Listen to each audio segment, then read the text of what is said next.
The mountain What is cabin happening? had Who are always those been men? the one place in my I don't life know. that stayed untouched We need to by get out of noise, here. conflict, But the police are or here. unnecessary drama. It sat tucked deep in the pines, a 3-hour drive from the nearest city, and just far enough off the main road that most people didn't even know it existed. That was exactly why I bought it.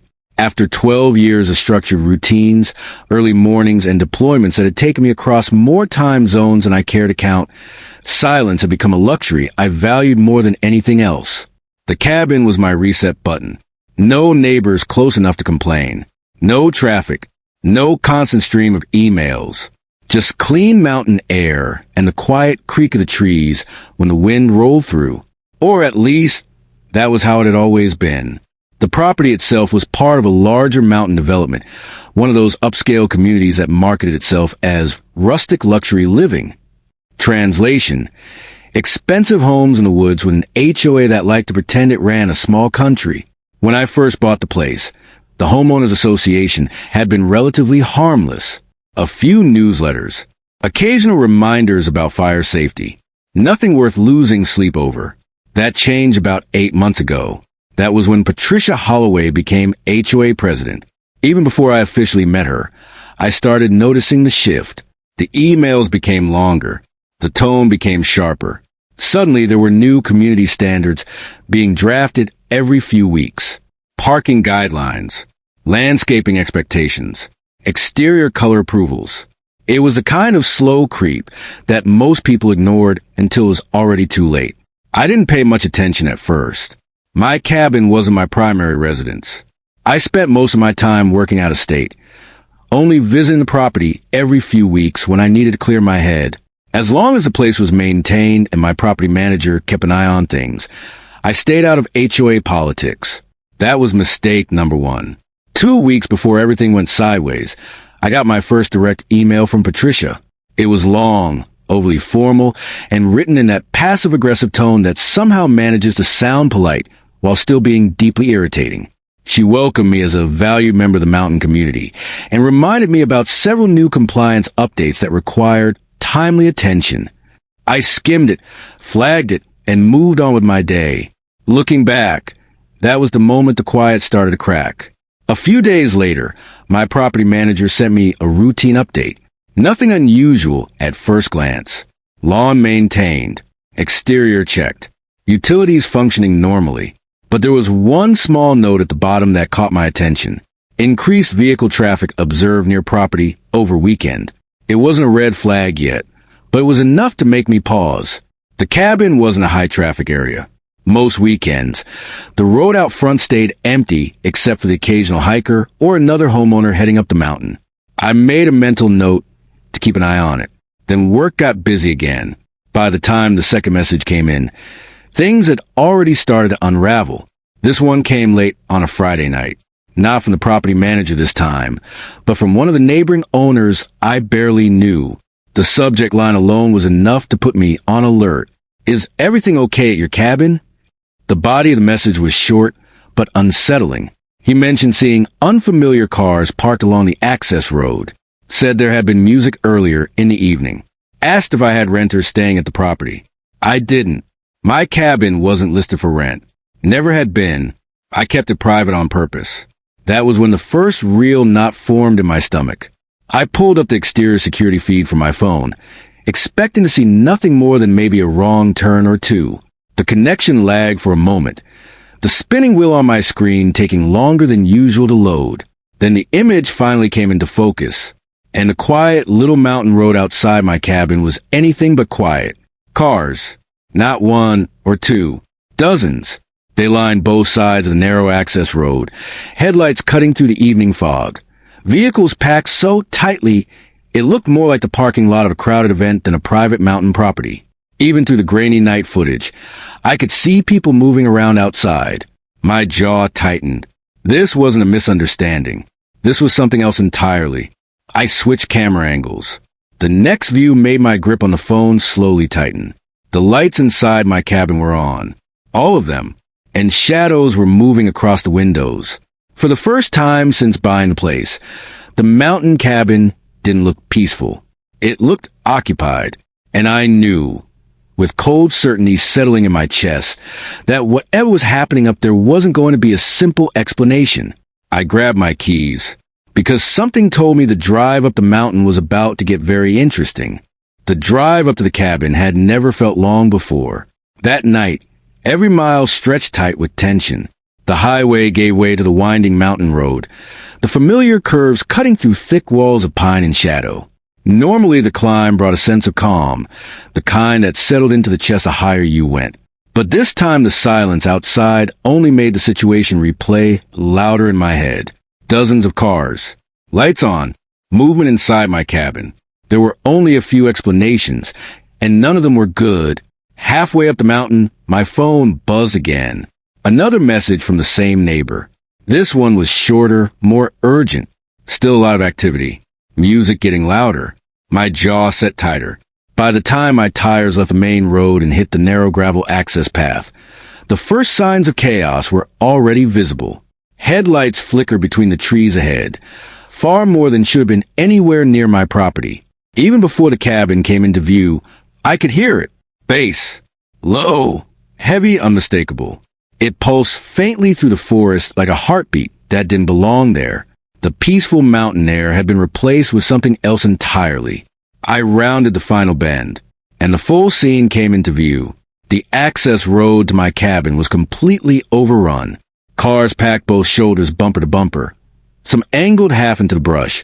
Others clearly abandoned wherever the drivers could find space. Luxury SUVs sat beside compact sedans and lifted trucks, none of them familiar. Headlights cut through drifting mountain mist, and groups of strangers stood in clusters along the road like they were arriving at some kind of private event. At my property, for a moment, I just sat there with the engine idling, taking it in. The cabin lights blazed through the trees ahead, and the music was no longer faint. It was loud, loud enough that it had no business being anywhere near a quiet mountain community. My grip tightened on the steering wheel. Someone hadn't just wandered onto my property. Someone had organized this. I eased the truck forward slowly, navigating through the narrow corridor of parked vehicles. A few people glanced in my direction as I passed, but none of them looked concerned. If anything, they looked like guests arriving fashionably late. That was the second red flag. Whoever was inside had made these people feel welcome. By the time I reached my driveway, the situation had escalated from suspicious to completely out of control. More cars, more people, and my cabin, my quiet, off-the-grid retreat, was glowing like the center of a full-scale party. The front porch lights were blazing. The deck was crowded. Movement filled every visible window. Even from the truck, I could see silhouettes passing back and forth across the living room. There had to be dozens of people inside. Maybe more. I killed the engine. For a few seconds, I just listened. Music pounded through the walls. Laughter spilled out onto the deck. Glass clinked somewhere inside. It was the exact opposite of everything that place was supposed to be. Slowly, I stepped out of the truck. Cool mountain air hit my face, but it did nothing to calm the rising pressure building behind my ribs. Gravel crunched under my boots as I started toward the cabin, each step sharpening the reality of what I was looking at. This wasn't a small gathering. This was a full-blown takeover. As I got closer, more details came into focus. The front door stood wide open. Empty bottles lined the porch railing. Someone had dragged outdoor furniture into the yard. Tire tracks cut deep into grass near the side of the property, where vehicles clearly had no business being. Every step forward made it worse. Every step confirmed the same thing. Whoever did this hadn't just crossed a line. They had sprinted past it. About 20 feet from the porch, the music suddenly surged louder as someone inside opened the door wider. A wave of noise and warm air spilled out into the cold night, carrying with it the unmistakable smell of a packed indoor party. That was when I saw her, standing near the center of the living room, visible straight through the open doorway. Patricia Holloway, perfect posture, confident stance, holding what looked like a drink in one hand, while gesturing animatedly to a group of people around her like she owned the place. For a split second, my brain tried to reject what my eyes were seeing, but there was no mistaking her. The same HOA president who had been flooding inboxes with rule updates and compliance warnings. The same woman who had welcomed herself into community leadership, like she was running a private kingdom. And now she was standing inside my cabin, hosting a party. The pressure in my chest went cold, because this wasn't an accident. This wasn't confusion. This was deliberate. And judging by the size of the crowd she had invited into my property, Patricia Holloway had absolutely no idea just how badly she had miscalculated. I started walking again, slow and steady toward the porch. Inside, the music kept pounding, guests kept laughing, and Patricia kept smiling. By the time my boots hit the wooden steps of the porch, the situation had already crossed a line from unbelievable into something far more deliberate. Up close, the damage was impossible to ignore. Mud tracked across the boards, drink rings staining the railing. Someone had even propped the front door open with one of my own deck chairs, like this was some rented vacation house, instead of private property.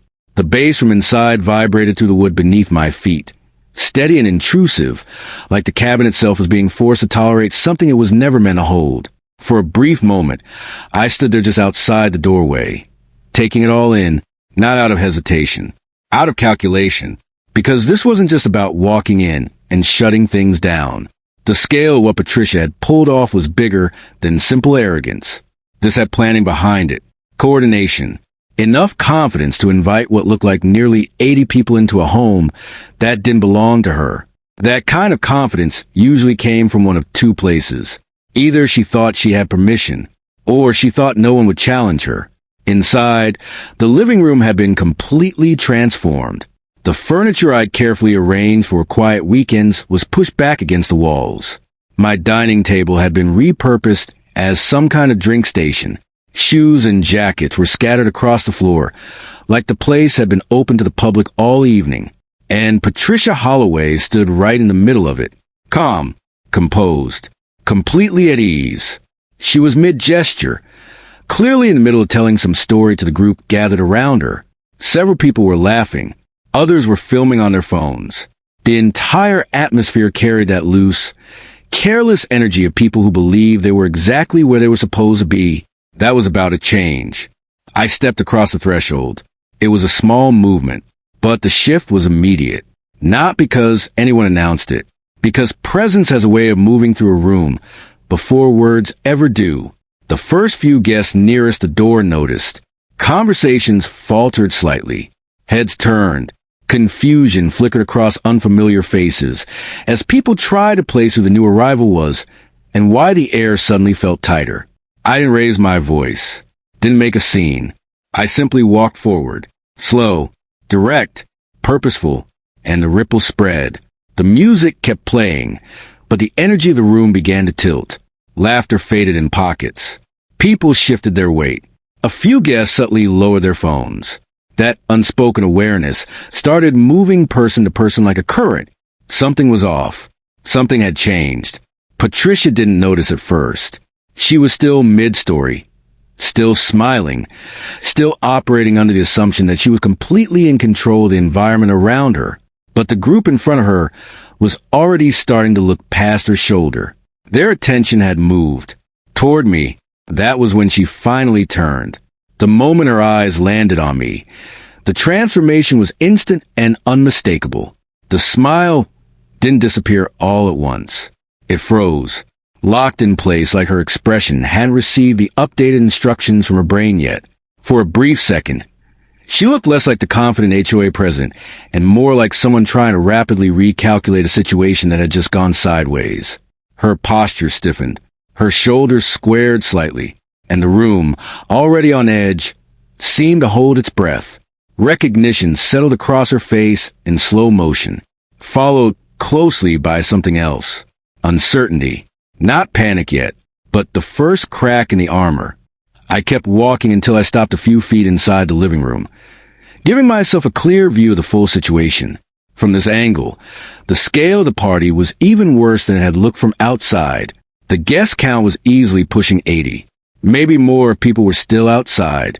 Damage potential alone was enough to make the situation serious. But what caught my attention most wasn't the mess. It was Patricia's reaction. Because she wasn't apologizing. She wasn't scrambling. She was thinking, fast, You could see it in her eyes, that quick mental shuffle of someone used to talking their way out of uncomfortable situations. She adjusted her stance slightly, chin lifting just a fraction as if preparing to regain control of the narrative. That told me everything I needed to know. She still believed she had leverage here, still believed this was something she could smooth over with the right tone and the right words. The problem was, she had no idea what information I already had. No idea how many cameras had been recording since the first unfamiliar car pulled onto my road. No idea that her carefully staged mountain party was already leaving a digital paper trail behind it. And most importantly, she had absolutely no idea who was scheduled to arrive with me if the situation escalated one step further. The music continued to thump awkwardly in the background. Guests shifted uncomfortably. And for the first time since I'd stepped through the door, Patricia Holloway's confidence began to visibly thin. Because the quiet owner of the mountain cabin had finally come home, and the night she thought she was hosting was about to become something very different. The energy inside the cabin had shifted so sharply it almost felt physical. Moments earlier, the place had been loud, careless, and overflowing with the loose confidence of people who believed they were exactly where they belonged. Now, an uncomfortable tension was spreading through the room like a slow-moving storm front. It started at the edges, small things. Guests near the walls quietly setting their drinks down, phones lowering, people exchanging glances that carried the same silent question. Something wasn't right. The music was still playing, but it had lost its power. Instead of driving the room, it now felt like background noise, out of place and increasingly awkward. Even the bass that had once rattled the windows now seemed to thump against the growing silence rather than through it. At the center of it all stood Patricia Holloway. And for the first time since I'd ever known of her, she didn't look completely in control. It was subtle. Most people in the room probably wouldn't have noticed. But I did. Her shoulders were still squared, still trying to project authority. But there was a tightness in her posture now. The confident ease she'd been wearing earlier had started to crack at the edges. Her eyes moved quickly around the room, taking in the shifting mood, recalculating. She was realizing the room was no longer hers. I remained where I was, calm and steady, letting the silence do most of the work. Years of training had taught me something most people never fully understood. You didn't always need to raise your voice to take control of a situation. Sometimes presence alone was enough. And right now, presence was doing its job. The guests closest to the door had already begun inching toward the exits, slow and careful, like they didn't want to draw attention to their retreat. A few people near the makeshift drink table were hurriedly gathering their things. The careless party atmosphere was dissolving faster by the second. Patricia noticed. Her chin lifted slightly, not in confidence this time, but in resistance. It was the posture of someone who wasn't ready to concede ground yet. Someone who still believed she could salvage control if she moved fast enough. But the timing was no longer on her side, because just as the tension in the room reached its peak, headlights swept across the front windows. It happened fast. Bright white beams cut through the trees outside, washing across the living room walls in sharp, unmistakable flashes. The sudden movement of light pulled every set of eyes in the cabin toward the front of the house, including Patricia's. For a split second, confusion flickered across her face. Then came the sound. Vehicle doors. Multiple. Heavy. Deliberate. The kind of sound that didn't belong to late-arriving party guests. The shift in the room was immediate and absolute. If the earlier tension had been uncomfortable, this was something else entirely. Conversations died mid-sentence. People near the windows leaned slightly, trying to see what was happening outside. Even the music, still technically playing, now felt completely drowned out by the weight of the moment. Patricia's composure finally took a visible hit. Her eyes moved quickly toward the front windows again, then back toward me. The calculation was happening in real time now, fast, sharp, and increasingly uncertain. Whatever she had expected tonight, this clearly wasn't part of the plan. Outside, more doors closed. Boots hit gravel, measured, organized, and unmistakably serious. A low ripple of unease moved through the crowd. Guests who had been casually lingering moments ago were now very clearly looking for exits. Several people near the porch began slipping out quietly, their earlier party confidence completely gone. Patricia remained where she was. But the change in her was undeniable now. The stiffness in her posture, the way her grip tightened slightly, the way her eyes kept flicking toward the front of the cabin, like she was trying to rewrite the situation in her head and failing, because the reality was setting in. This wasn't misunderstanding she could smooth over with a firm tone and a clipboard.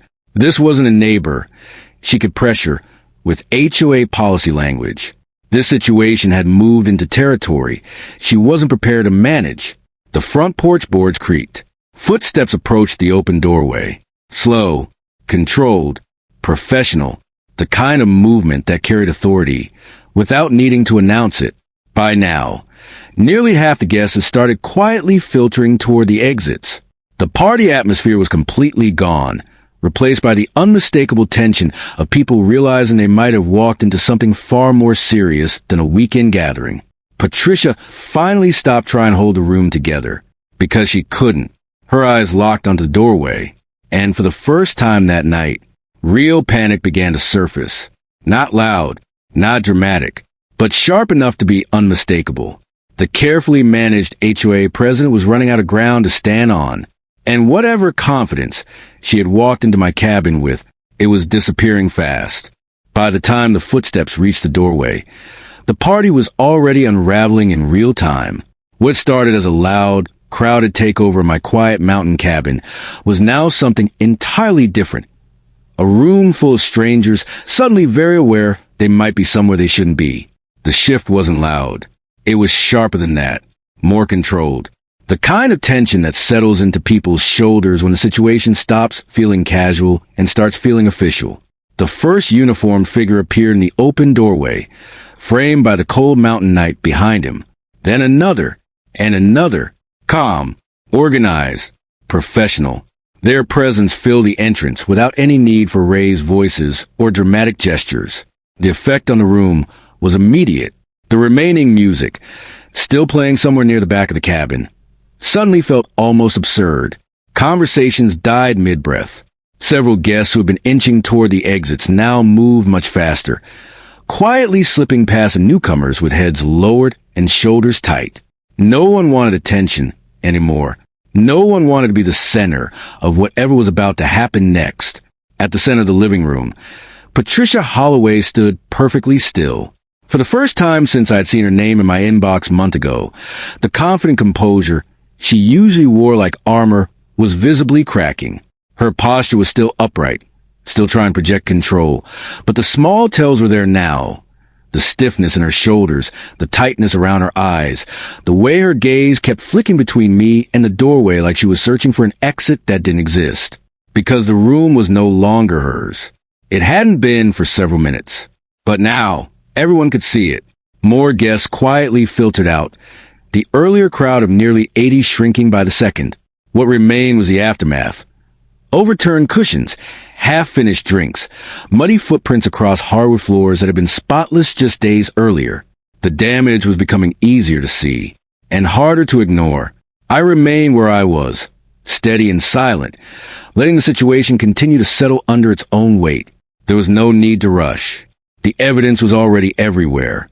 In the vehicles outside, in the crowded security footage saved a cloud, in the sheer number of witnesses now quietly trying to disappear into the night. Patricia finally shifted her stance. It was small, but it was the first clear sign that her earlier certainty had fully collapsed. Her shoulders lowered just slightly, her chin dipped a fraction, and the confident energy she had walked into my cabin with was gone, replaced by calculation. Fast, desperate. You could almost see the mental scramble happening behind her eyes. The search for some angle, some explanation, some way to spin the situation back into something manageable. But the room wasn't cooperating. Neither were the facts. Because the more the crowd thinned, the more exposed the situation became. The drink station on my dining table, the scuffed floors, the wide-open front door, the sheer number of unfamiliar vehicles still lining the access road outside. This wasn't something that could be brushed off as a small misunderstanding or a harmless gathering.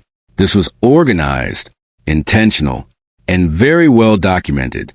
Near the doorway, the uniformed presence remained calm but unmistakably firm. No raised voices, no dramatic confrontations, just quiet, controlled authority that made it very clear the night had officially turned. Another group of guests slipped out, then another. Within minutes, the once-packed cabin felt almost hollow compared to the chaos it had held earlier. The silence that followed wasn't peaceful. It was heavy, thick with the aftermath of a situation that had spun far beyond anyone's casual expectations. Patricia stood in the middle of it, alone now, or as close to alone as she was going to get. Her earlier confidence had fully drained away, replaced by the tight, controlled stillness of someone realizing the situation had moved beyond her ability to manage. Because this wasn't about HOA emails anymore. This wasn't about neighborhood authority. This was property law, trespass, liability, and a mountain of digital evidence that was already safely stored far away from this living room. The last of the remaining guests near the back quietly made their exit, leaving behind only the mess and the echo of what had been a very loud mistake. For the first time all night, the cabin began to sound like itself again. Quiet, still, controlled. Patricia's shoulders finally dropped the rest of the way. The realization had landed. Whatever she had expected when she decided to turn my private mountain property into her personal event venue, this wasn't it. And judging by the way the situation had unfolded, the consequences were only just beginning. By the time the last unfamiliar car disappeared down the mountain road, the cabin had returned to something close to silence. But it wasn't the peaceful quiet I was used to. This was a heavy kind. The kind that settles in after chaos has burned itself out, and all that's left is the damage. Inside, the living room looked like the aftermath of a bad decision that had grown far bigger than its architect ever expected. The floors were marked with muddy tracks. My furniture sat slightly out of place. Empty bottles and abandoned cups still dotted the surfaces where nearly 80 uninvited guests had made themselves comfortable just hours earlier. The difference now was that the energy was gone. No music, no laughter, no careless confidence filling the space. Just reality. Patricia Holloway stood near the center of the room, and the transformation from earlier that night was complete. The polished HOA president who had once filled inboxes with firm reminders and policy updates was nowhere to be seen. In her place was someone very aware that the situation had slipped entirely beyond her control. Her posture had changed first. The rigid authority she usually carried in her shoulders had softened into something much less certain. The small, sharp movements she made earlier were gone, replaced with stillness that felt more like calculation than confidence.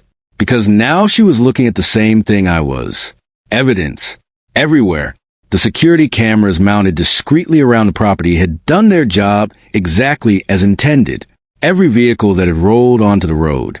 Every guest that had crossed the threshold. Every moment of the unauthorized takeover was safely recorded and already backed up in multiple locations. There was no version of this night that could be rewritten. No interpretation that could smooth over what had happened here. And Patricia knew it. The realization settled across her face in slow, quiet waves. Not explosive panic, not dramatic collapse, but something far more telling. Acceptance. Because the facts weren't on her side. Not the number of guests. Not the condition of the property. And certainly not the timeline that clearly showed she had orchestrated something far beyond a simple misunderstanding. Outside, the final vehicles belonging to the uniformed team finished clearing the access road. The presence that had so thoroughly drained the party's confidence was already beginning to withdraw. Their job essentially done the moment the situation had stabilized. Order had been restored. Now came consequences. I moved slowly through the living room, taking in the details with the same calm focus I'd maintained since stepping to the front door hours earlier. Each small sign of disruption was noted. Each area of damage mentally cataloged, because this part mattered. Documentation always mattered. The cabin itself was still structurally sound. No broken windows, no obvious major destruction. But the unauthorized use alone had crossed several very clear legal lines. Liability exposure, trespass, potential property damage, and the not-so-small matter of hosting a large gathering without the owner's knowledge or consent. It wasn't minor, and Patricia knew it. She remained where she was, no longer trying to project authority. no longer scanning the room for ways to regain control. That phase of the night was over. The careful confidence she had walked in with had fully dissolved under the weight of reality. The quiet stretched between us. Outside, the mountain air had returned to its usual stillness. The earlier flood of headlights now replaced by darkness and drifting fog. The road that had been packed with vehicles just hours ago was empty again, like the mountain itself had exhaled. Inside the cabin, the last of the tension finally settled into something steady and final. Because moments like this don't usually end with shouting. They end with understanding. Patricia Holloway had built her authority on HOA emails, compliance notices, and the assumption that most homeowners wouldn't push back hard enough to challenge her decisions. In the controlled environment of community politics, that approach had probably worked more often than not. But tonight, she had stepped far outside that environment, and the mountain cabin had not been the place to test those assumptions. As the reality of the situation fully landed, the final pieces fell into place. The unauthorized gathering, the documented footage, the witness count, the property condition. It was all there, clear, organized, and impossible to spin. The storm she had created by turning someone else's private retreat into her personal event venue had finally run out of momentum, and what remained was the quiet aftermath of a very expensive mistake. The cabin, once again, belonged only to its owner, and this time, the silence felt permanent.